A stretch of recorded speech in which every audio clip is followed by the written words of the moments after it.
ఇందులో నియామకాలు అనేవి చాలా కీలకం. చాలామంది పిల్లలు రాష్ట్రం రాకముందు తెలంగాణ రాష్ట్రం కోసం, రాష్ట్రం వస్తే ఉద్యోగాలు వస్తాయి, ఆ రాష్ట్రం ఏర్పడటం లేదనే ఆవేదనతో ఆత్మహత్య చేసుకున్నారు. తెలంగాణ ఏర్పడిన తర్వాత ఈ సమస్యకు ఒక పరిష్కారం దొరుకుతుందని ఆశపడ్డాం. కానీ ఆ పరిష్కారం అనేది మనకు 10 ఏళ్ల కాలం పాటు దొరకలేదు. వాస్తవానికి మేము చాలామంది బయట ఉన్నటువంటి పౌరవేదికలు చాలా ఈ అంశం పైన తెలంగాణ రాష్ట్రం ఏర్పడిన తర్వాత చాలా చర్చ చేసినాయి. ఈ చర్చ ఎందుకు చేయవలసి వచ్చిందంటే, మరొక సంవత్సరం గడిచిన తర్వాత కూడా నోటిఫికేషన్లు రాలేదు, ఉద్యోగాల కల్పన జరగలేదు. జరగకపోయేసరికి హరగోపాల్ సార్ లాంటి వాళ్ళనే ఘెరావు చేసిండ్రు చాలా చోట్ల. సార్తో పాటు నన్ను కూడా ఒకసారి సందర్భంలో ఘెరావు చేసిండ్రు. ఉద్యోగాలు వస్తాయన్నారు, ఇంకా రావటం లేదని. అట్లా చాలా కాలయాపన జరిగిపోతున్న సమయంలో మళ్ళీ ఎక్కడ ఆత్మహత్యలు జరుగుతాయనేటువంటి ఆవేదనతో ఒక పెద్ద రౌండ్ టేబుల్ సమావేశం హైదరాబాద్లోనే జరిగింది. చాలా చర్చ జరిగింది. దాంట్లో ఎన్ఆర్ఐలు వచ్చారు.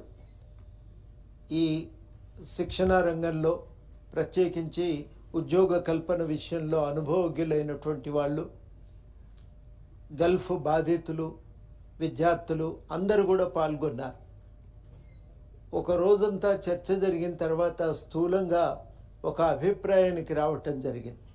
రాష్ట్రంలో సుమారు 3వ వంతు జనాభా యువత అంటే, మరి వాళ్ళ ఉపాధి కల్పన గురించి పట్టించుకోకపోవటం అంటే మొత్తంగానే ఈ రాష్ట్రం యొక్క అభివృద్ధిని, ఒక కీలకమైన సమస్యను నిర్లక్ష్యం చేసినట్టయితుంది అని గుర్తించటమే కాక, నిరుద్యోగం అనేది వ్యక్తిగతమైన విషయం కాదు, ఇది సామాజిక బాధ్యతగా దాన్ని చూడాలని కూడా ఆ రోజుల్లో అందరూ ఒక అభిప్రాయానికి రావటం జరిగింది. అంతేకాకుండా మూడో అభిప్రాయం ఏంటంటే, ప్రభుత్వ ఉద్యోగాల కల్పన చాలా కీలకం. ఎందుకంటే ప్రభుత్వ ఉద్యోగం అనేది ఒక వ్యక్తిగత అభివృద్ధికి, సామాజిక అభ్యున్నతికి దారితీస్తాయి. కాబట్టి అట్లాంటి ప్రభుత్వ ఉద్యోగాలు చాలా కీలకం, వాటిని భర్తీ చేయాలి.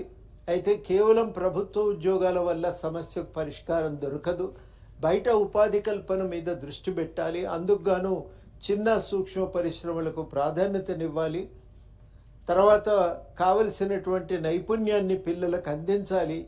ఇవన్నీ సాధించుకోవటానికి ఒక ప్రయత్నం జరగాలని విస్తృతమైనటువంటి ఒక ప్రచార నిర్ణయానికి వచ్చి, ఆ నిర్ణయాలను విస్తృతంగా ప్రచారం చేయటం జరిగింది. ఆ తర్వాత దానిపైన సమస్య పరిష్కారానికి ఆందోళనలు కూడా జరిగినాయి. ఇవన్నింటి నేపథ్యంలోనే ఇవాళ వర్తమానాన్ని మనం చూడవలసిన అవసరం ఉంది. మరి అప్పటి ముఖ్యమంత్రి గారు సభలో 2014లోనే రాష్ట్రంలో 1,07,000 ఖాళీలను ప్రభుత్వం తక్షణం గుర్తించింది. ఆ ఖాళీల భర్తీ 3 ఏళ్ల లోపల పూర్తి చేస్తామని చెప్పి వారు సభలో ప్రకటించారు. కానీ ఆ ఖాళీల భర్తీ కూడా పూర్తి కాలేదు. ఇవన్నీ కూడా చాలా కీలకమైన సమస్యలు. రాష్ట్రంలో దాదాపు నాకు తెలిసి ఒక 170 మంది విద్యార్థులు, యువకుల ఆత్మహత్యలకు ఇది కారణమైంది, దారితీసింది. వీటన్నింటి నేపథ్యంలో ఇవాళ మనం వర్తమానంలోకి రావాల్సి ఉంది. ఈ 1,07,000 ఉద్యోగాల్లో భర్తీ ఎన్ని చేసిండ్రో అని మేము పదే చాలాసార్లు దాని గురించి ఆలోచన చేసినాం, లెక్కలు తీసినాం. లెక్కలు తీస్తే దాదాపు 10 సంవత్సరాల పాలనలో 81,617 ఉద్యోగాలు, సుమారుగా కొంచెం అటు ఇటుగా 81,617 ఉద్యోగాలు మాత్రమే భర్తీ అయినాయి. 2018 నుంచి 2022 దాకా ఒక్కటంటే ఒక్క నోటిఫికేషన్ రాలేదు, ఒక్కటంటే ఒక్క భర్తీ కూడా జరగలేదు. 2018 నుంచి నేను చెప్తున్నా 22 దాకా ఒక్కటంటే ఒక్క నోటిఫికేషన్ రాలేదు. మొత్తంగా 23లో నోటిఫికేషన్లు జారీ అయినాయి. 23లో జారీ అయినటువంటి మొత్తం నోటిఫికేషన్లు సుమారుగా 26 అయినాయి. 26 నోటిఫికేషన్లు 23లో జారీ అయితే అందులో 15 పరీక్షా పత్రాలు లీక్ అయినాయి. 7 పరీక్షలకైతే పరీక్షలు జరగకముందే ప్రశ్నపత్రాలు లీక్ అయ్యాయి. ఇవన్నీ లీక్ కావటం చేత మొత్తానికి ఆ పరీక్షలన్నీ కూడా రద్దయిపోయాయి. జరిగిన మిగతా పరీక్షలు కూడా అది రకరకాలైనటువంటి కారణాల చేత, సమస్యల చేత ఆ పరీక్షల నిర్వహణ జాప్యం కావటం, మొత్తానికైతే రెండవ దఫా బీఆర్ఎస్ అధికారంలోకి వచ్చిన తర్వాత ఒక్కటంటే ఒక్క ఉద్యోగాన్ని కూడా భర్తీ చేయలేకపోయారు. మరి ఈ నేపథ్యంలో ఇవాళ మనకు వాస్తవానికి ఖాళీలకు సంబంధించిన లెక్కలు పదే పదే ముందుకొచ్చినాయి. ఆ రోజు పే రివిజన్ కమిషన్ వారు కూడా లెక్కలు తీసి చెప్పిండ్రు, దాదాపు 2 లక్షల ఉద్యోగాలు ఖాళీ ఉన్నాయని. కానీ ఆ ఉద్యోగాల భర్తీ కోసం ప్రయత్నం చేయలేదు.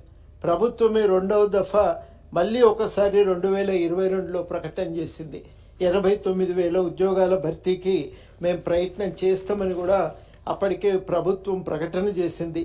ప్రకటన చేసినప్పటికీ కూడా ఆ ఉద్యోగాలు కూడా మళ్ళీ భర్తీ కాలేకపోయాయి.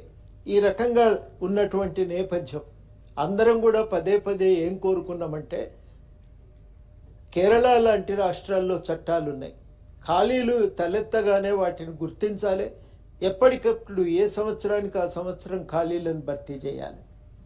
రెండవది అందరం కూడా కోరుకున్నది ఏంటంటే ఒక క్యాలెండర్ ప్రకటించాలి. ఒక క్యాలెండర్ ప్రకటించాలని కోరుకున్నాం, ఆ క్యాలెండర్ ప్రకటన జారీ కాలేదు. మూడవది అందరం ఆ రోజుల్లో డిమాండ్ చేసింది, ప్రభుత్వ విద్యా సంస్థల ద్వారా నైపుణ్య శిక్షణ అభివృద్ధి కోసం ప్రత్యేకంగా చర్యలు తీసుకోవాలి. ఇవన్నీ